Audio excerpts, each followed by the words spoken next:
Constructivism is a philosophical viewpoint about the nature of knowing.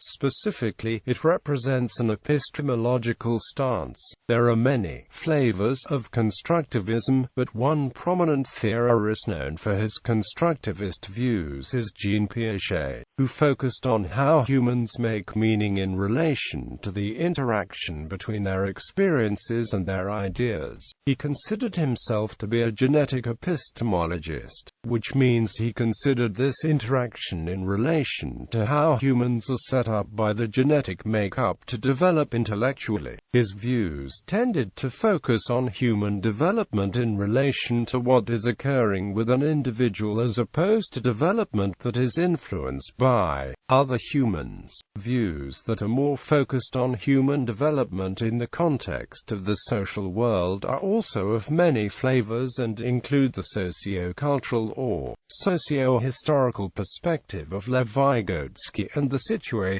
cognition perspectives of Jean Lave and Etienne Wenger Brown, Collins and Dugwid, Newman, Griffin and Cole, and Barbara Rogoff. The concept of constructivism has influenced a number of disciplines, including psychology, sociology, education and the history of science. During its infancy, constructivism examined the interaction between human experiences and the reflexes of behavior patterns. Jean Piaget called these systems of knowledge schemes. These are not to be confused with schema, a term that comes from schema theory, which is from information processing perspectives on human cognition, whereas Piaget's schemes are content-free. Schemata are concepts. For example, most humans have a schema for grandmother or egg or magnet. Constructivism does not refer to a specific pedagogy, although it is often confused with constructionism, an educational theory developed by Seymour Papert, inspired by constructivist and experiential learning ideas of Piaget. Piaget's theory of constructivist learning has had wide-ranging impact on learning theories and teaching methods in education and is an underlying theme of many education reform movements. Research support for constructivist teaching techniques has been mixed, with some research supporting these techniques and other research contradicting those results. History. Earlier educational philosophies did not place much value on what would become constructivist ideas. Children's play and exploration was seen as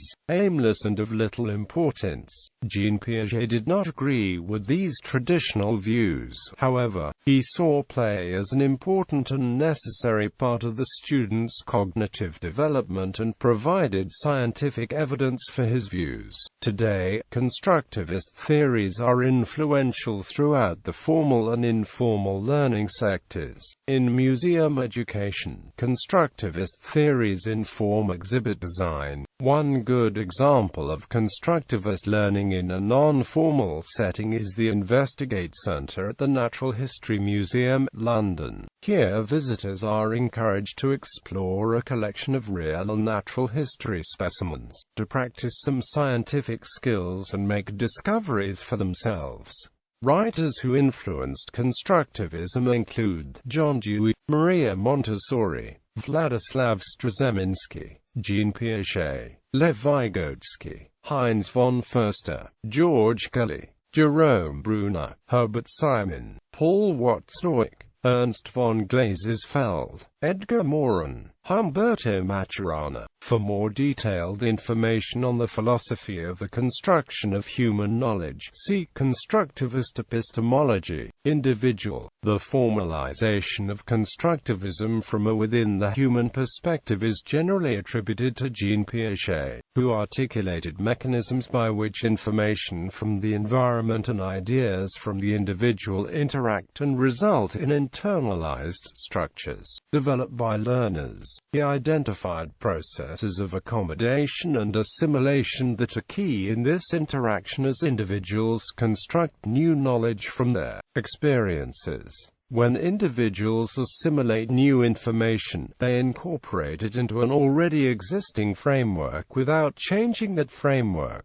This may occur when individuals' experiences are aligned with their internal representations of the world, but may also occur as a failure to change a faulty understanding. For example, they may not notice events, may misunderstand input from others, or may decide that an event is a fluke and is therefore unimportant as information about the world. In contrast, when individuals' experiences contradict their internal representations, they may change the perceptions of the experiences to fit their internal representations. According to the theory, accommodation is the process of reframing one's mental representation of the external world to fit new experiences. Accommodation can be understood as the mechanism by which failure leads to learning. When we act on the expectation that the world operates in one way and it violates our expectations, we often fail. But by accommodating this new experience and reframing our model of the way the world works, we learn from the experience of failure, or others' failure. It is important to note that Constructivism is not a particular pedagogy. In fact, Constructivism is a theory describing how learning happens, regardless of whether learners are using their experiences to understand a lecture or following the instructions for building a model airplane. In both cases, the theory of Constructivism suggests that learners construct knowledge out of their experiences. However, Constructivism is often associated with pedagogic approaches that promote active learning, or learning by doing. There are many critics of learning by doing as an instructional strategy. While there is much enthusiasm for Constructivism as a design strategy, according to Tobias and Duffy, to us it would appear that Constructivism remains more of a philosophical framework than a theory that either allows us to precisely describe instruction or prescribe design strategies. Constructivist learning intervention. The nature of the learner. Social constructivism not only acknowledges the uniqueness and complexity of the learner, but actually encourages, utilizes and rewards it as an integral part of the learning process. The importance of the background and culture of the learner. Social constructivism's socio-culturalism encourages the learner to arrive at his or her version of the truth, influenced by his or her background, culture or embedded worldview. Historical developments and symbol systems, such as language, logic, and mathematical systems, are inherited by the learner as a member of a particular culture, and these are learned throughout the learner's life. This also stresses the importance of the nature of the learner's social interaction with knowledgeable members of the society. Without the social interaction with other more knowledgeable people, it is impossible to acquire a social meaning of important symbol systems and learn how to utilize them. Young children develop the thinking abilities by interacting with other children, adults, and the physical world. For the social constructivist viewpoint, it is thus important to take into account the background and culture of the learner throughout the learning process, as this background also helps to shape the knowledge and truth that the learner creates, discovers and attains in the learning process. Responsibility for learning. Furthermore, it is argued that the responsibility of learning should reside increasingly with the learner. Social constructivism thus emphasizes the importance of the learner being actively involved in the learning process. Unlike previous educational viewpoints where the responsibility rested with the instructor to teach and where the learner played a passive, receptive role, von Glasersfeld emphasized that learners construct their own understanding and that they do not simply mirror and reflect what they read. Learners look for meaning and will try to find regularity and order in the events of the world, even in the absence of full or complete information. The Harkness discussion method. It is called the Harkness discussion method because it was developed at Phillips Exeter Academy with funds donated in the 1930s by Edward Harkness.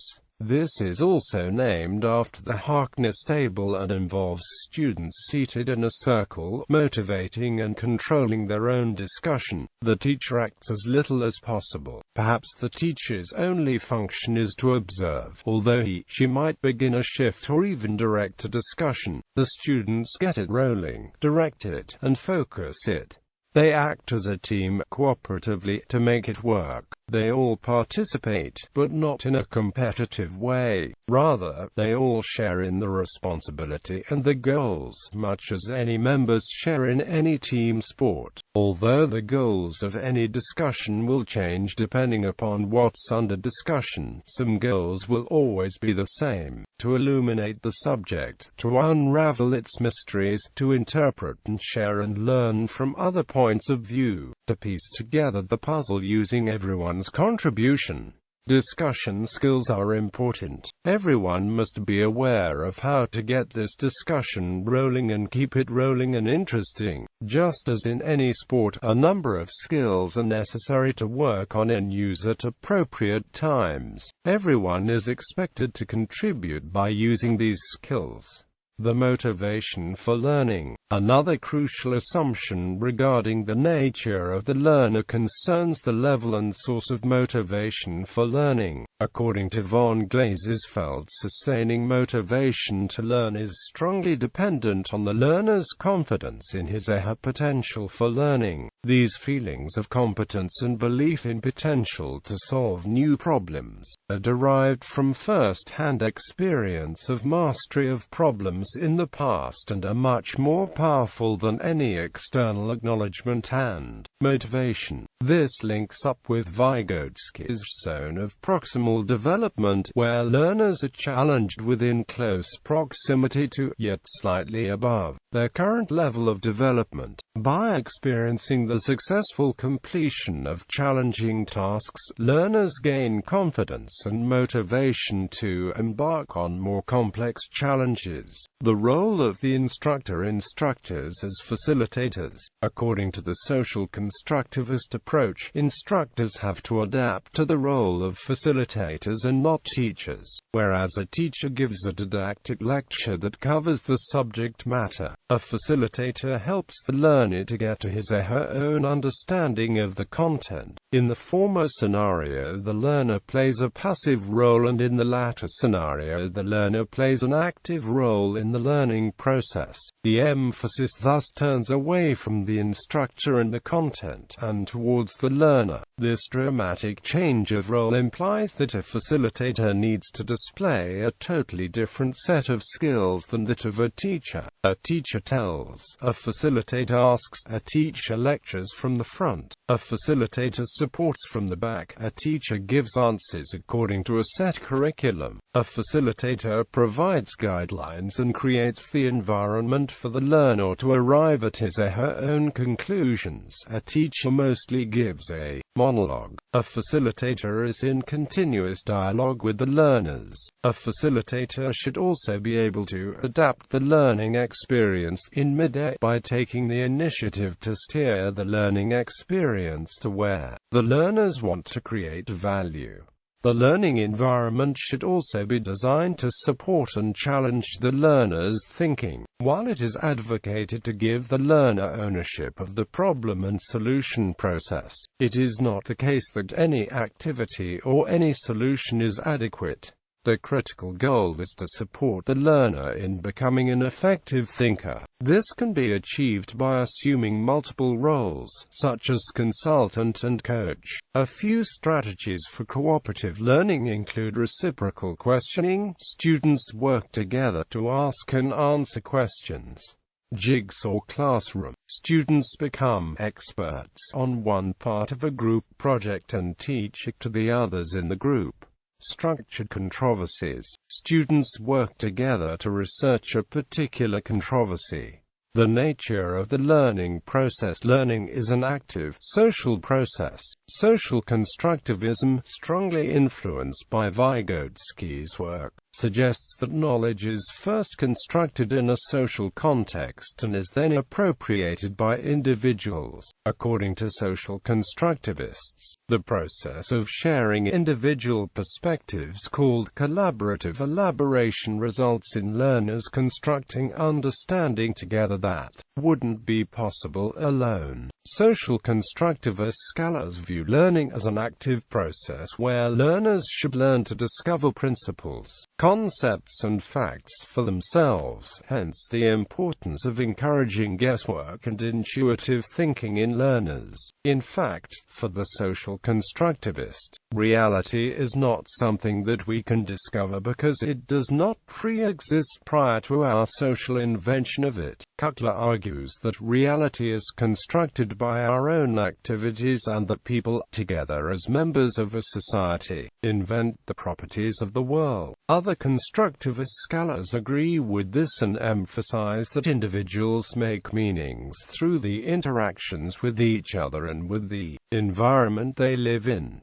Knowledge is thus a product of humans and is socially and culturally constructed. McMahon agrees that learning is a social process. He further states that learning is not a process that only takes place inside our minds, nor is it a passive development of our behaviors that is shaped by external forces, and that meaningful learning occurs when individuals are engaged in social activities. Vygotsky also highlighted the convergence of the social and practical elements in learning by saying that the most significant moment in the course of intellectual development occurs when speech and practical activity, two previously completely independent lines of development, converge. Through practical activity, a child constructs meaning on an intrapersonal level, while speech connects this meaning with the interpersonal world shared by the child and his culture. Dynamic interaction between task, instructor and learner. A further characteristic of the role of the facilitator in the social constructivist viewpoint is that the instructor and the learners are equally involved in learning from each other as well. This means that the learning experience is both subjective and objective and requires that the instructor's culture, the values and background become an essential part of the interplay between learners and tasks in the shaping of meaning. Learners compare the version of the truth with that of the instructor and fellow learners to get to a new, socially tested version of truth. The task problem is thus the interface between the instructor and the learner. This creates a dynamic interaction between task, instructor and learner. This entails that learners and instructors should develop an awareness of each other's viewpoints and then look to their own beliefs, standards and values, thus being both subjective and objective at the same time. Some studies argue for the importance of mentoring in the process of learning. The social constructivist model thus emphasizes the importance of the relationship between the student and the instructor in the learning process. Some learning approaches that could harbor this interactive learning include reciprocal teaching, peer collaboration, cognitive apprenticeship, problem-based instruction, web quests, anchored instruction and other approaches that involve learning with others. Collaboration among learners. Learners with different skills and backgrounds should collaborate in tasks and discussions to arrive at a shared understanding of the truth in a specific field. Most social constructivist models, such as that proposed by Duffy and Jonassen, also stress the need for collaboration among learners, in direct contradiction to traditional competitive approaches. One Vygotskian notion that has significant implications for peer collaboration is that of the zone of proximal development, defined as the distance between the actual developmental level as determined by independent of problem-solving and the level of potential development, as determined through problem-solving under adult guidance or in collaboration with more capable peers. It differs from the fixed biological nature of Piaget's stages of development. Through process of scaffolding, a learner can be extended beyond the limitations of physical maturation to the extent that the development process lags behind the learning process.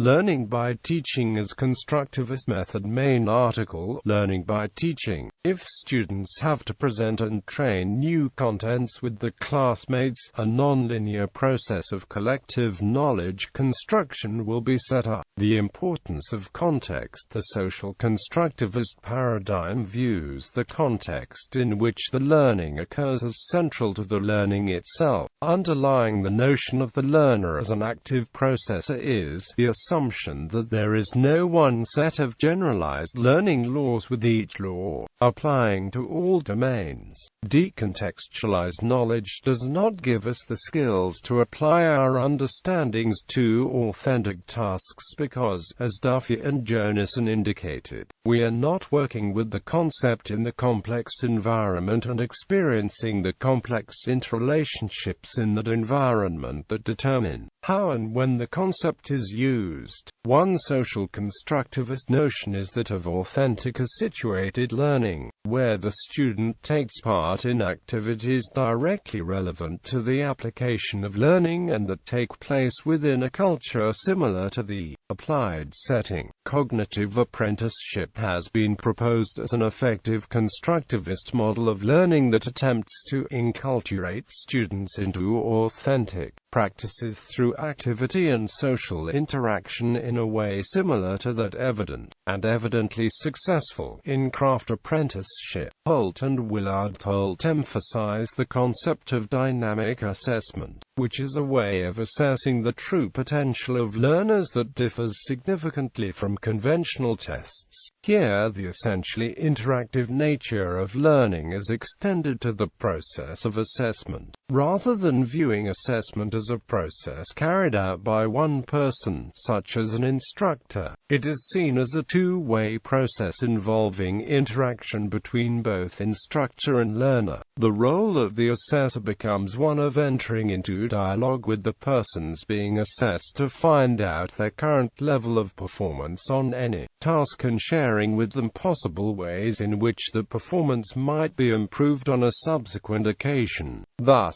assessment and learning are seen as inextricably linked and not separate processes. According to this viewpoint, instructors should see assessment as a continuous and interactive process that measures the achievement of the learner, the quality of the learning experience and courseware. The feedback created by the assessment process serves as a direct foundation for further development. The selection, scope, and sequencing of the subject matter knowledge should be discovered as an integrated whole. Knowledge should not be divided into different subjects or compartments, but should be discovered as an integrated whole. This also again underlines the importance of the context in which learning is presented. The world in which the learner needs to operate does not approach one in the form of different subjects, but as a complex myriad of facts, problems, dimensions, and perceptions.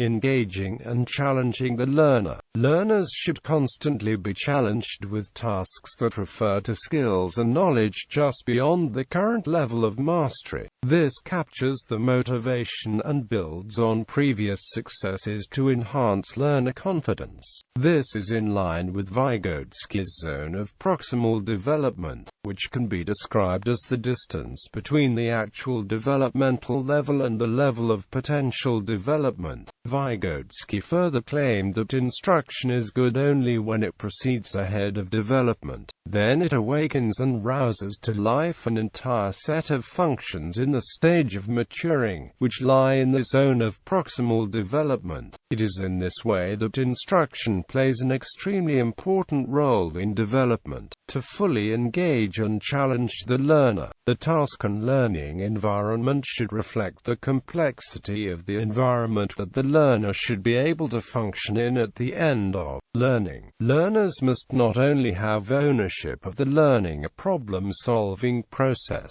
but of the problem itself, where the sequencing of subject matter is concerned. It is the constructivist viewpoint that the foundations of any subject may be taught to anybody at any stage in some form. This means that instructors should first introduce the basic ideas that give life and form to any topic or subject area, and then revisit and build upon these repeatedly. This notion has been extensively used in curricula. It is important for instructors to realize that although a curriculum may be set down for them, it inevitably becomes shaped by them into something personal that reflects their own belief systems, the thoughts and feelings about both the content of their instruction and the learners. Thus, the learning experience becomes a shared enterprise. The emotions and life contexts of those involved in the learning process must therefore be considered as an integral part of learning. The goal of the learner is central in considering what is learned. The structuredness of the learning process. It is important to achieve the right balance between the degree of structure and flexibility that is built into the learning process. Savary contends that the more structured the learning environment, the harder it is for the learners to construct meaning based on their conceptual understandings. A facilitator should structure the learning experience just enough to make sure that the students get clear guidance and parameters within which to achieve the learning objectives. Yet the learning experience should be open and free enough to allow for the learners to discover, enjoy, interact and arrive at their own socially verified version of truth.